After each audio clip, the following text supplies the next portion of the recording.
আজকে বানাবো হিঙের কচুরি। প্রথমে বেসন নিয়েছি, তারপরে নিয়ে নিচ্ছি কয়েক চামচ ছাতু। 4 চামচের মতো আমি ছাতু নিয়েছিলাম।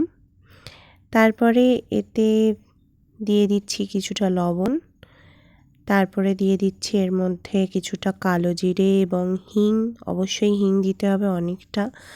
এই যে কালো জিরে দিচ্ছে, এটা আমার মা, আমি বলে বলে দিচ্ছিলাম, মা বানাচ্ছিল। তারপরে এটাতে দিয়েছি গরম জল।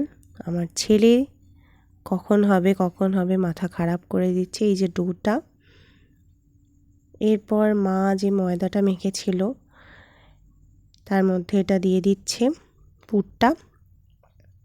ময়দা আমরা মেখেছি গরম জলে অল্প ময়াম দিয়ে এবং কালো জিরে এবং তার সাথে জোয়ান দেওয়া হয়েছিল ময়দাতে। মা এই সুন্দর সুন্দর করে এগুলো গড়ে নিচ্ছে। এবার তেলটা গরম হতে কড়াতে দিয়ে দেওয়া হয়েছে। দেখো কীরকম ফুলছে। এই যে এইভাবে লাল লাল করে ভেজে নিতে হবে। এবার এটা তরকারির